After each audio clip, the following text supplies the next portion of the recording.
दोस्तों, जैसा कि आप जानते हैं, हमारे सोलर सिस्टम में सूरज के चारों ओर 8 ग्रह चक्कर लगाते हैं। आप कह सकते हैं कि सूरज का एक बहुत बड़ा परिवार है। लेकिन क्या कभी आपके दिमाग में ये ख्याल आया है कि हमारे सोलर सिस्टम में पृथ्वी से काफी बड़े बड़े प्लैनेट्स मौजूद हैं? यहाँ तक कि जुपिटर इतना बड़ा है कि उसके अंदर तेरा पृथ्वी समा सकती है। लेकिन साइज में इतना बड़ा होने के बावजूद भी जुपिटर ग्रह पृथ्वी से क्यों दिखाई नहीं देता? और आखिर हम सोलर सिस्टम के इन प्लैनेट्स को पृथ्वी पर ऊंची से ऊंची जगह पर भी खड़े होकर क्यों नहीं देख सकते? या फिर ऐसा है कि ये प्लैनेट्स हमें दिखाई तो देते हैं, लेकिन हमें इनकी जानकारी नहीं है, इसलिए हम इन पर फोकस नहीं कर पाते। आज की इस वीडियो में हम इन्हीं सवालों के जवाबों के बारे में जानने वाले हैं। हम अपनी आंखों से मिल्की वे गैलेक्सी को भी देख सकते हैं, यहाँ तक कि किसी ऊंची जगह पर खड़े होकर मिल्की वे के काफी बड़े हिस्से को भी देख सकते हैं, लेकिन प्लैनेट्स क्यों नहीं दिखाई देते? सबसे पहले हम अपनी आंखों के विज्ञान को समझते हैं। एक अध्ययन की माने तो हम अपनी आंखों से 20 किलोमीटर दूर तक देख सकते हैं, लेकिन हवा में मौजूद डस्ट और पॉल्यूशन हमारी आंखों को ज्यादा दूरी तक देखने से रोकते हैं। साथ ही इसके अलावा इस बात पर भी निर्भर करता है कि हम सीधी दिशा में देख रहे हैं। अगर हम माउंट एवरेस्ट से देखें तो सैद्धांतिक तौर पर अधिकतम 330 किलोमीटर की दूरी तक हम देख सकते हैं, लेकिन हम इतनी दूरी तक नहीं देख पाते क्योंकि हमारे दृश्य के रास्ते में बादल आ जाते हैं। अगर हम रात को आकाश की तरफ देखें तो अपनी नंगी आंखों से एंड्रोमेडा आकाश गंगा को भी देख सकते हैं, जबकि आकाश गंगा पृथ्वी से 22.5 करोड़ प्रकाश वर्ष दूर है। इस तरह हमारी आंखों से दूर तक देखने की कैपेसिटी विभिन्न पहलू पर निर्भर करती है, लेकिन हमारी आंख के अंदर की दूरी इस बात पर निर्भर करती है कि जिसे हम देख रहे हैं वो कितना साफ दिखाई देता है। अगर बीच में अदृश्य अवरोध आते हैं तो हमारी आंखों की रोशनी या देखने की दूरी अपने आप कम हो जाती है। अब अपने टॉपिक पर वापस आते हैं कि हम अपनी नंगी आंखों से कौन से ग्रह को पृथ्वी से देख सकते हैं। हम पृथ्वी से मरकरी, वीनस, मार्स, जुपिटर और शनि, इन सभी ग्रहों को देख सकते हैं। अब आप कहेंगे तो फिर ये प्लैनेट्स हमें दिखाई क्यों नहीं देते? दरअसल ये हमें दिखाई तो देते हैं, लेकिन हम इन्हें पहचान नहीं पाते। कोई भी वस्तु हमसे जितनी ज्यादा दूर होगी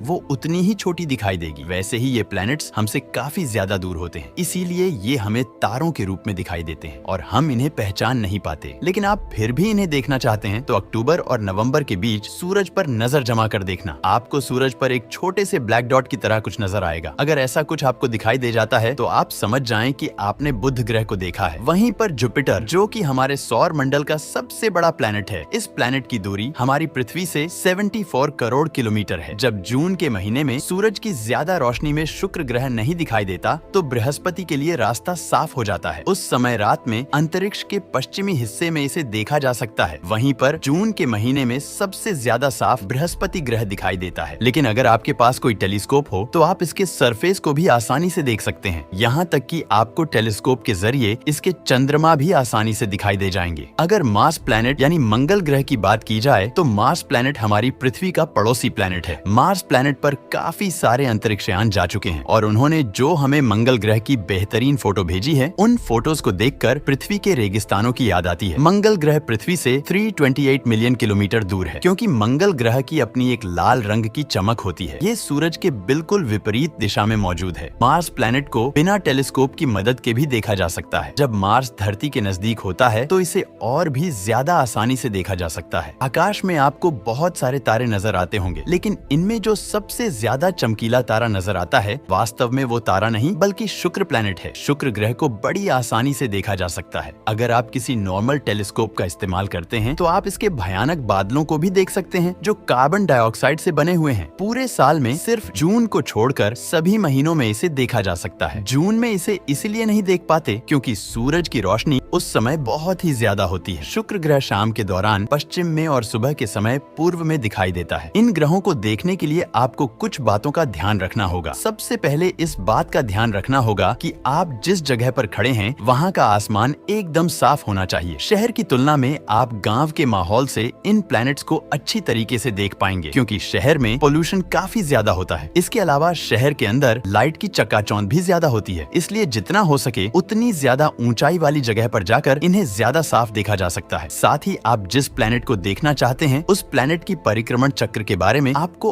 अच्छी तरह से जानकारी होनी चाहिए कि वो कब सूर्य के नजदीक आता है और कब ज्यादा दूर होता है। अगर आप इन प्लैनेट्स को अच्छी तरीके से देखना चाहते हैं तो आप किसी टेलीस्कोप की मदद ले सकते हैं। टेलीस्कोप के जरिए आप ग्रहों को बड़ी आसानी से देख पाएंगे। तो दोस्तों, कैसी लगी हमारी ये इन्फॉर्मेटिव वीडियो? अगर आपको अभी भी कोई डाउट है तो हमें कमेंट में बता सकते हैं। मिलते हैं अगले वीडियो में।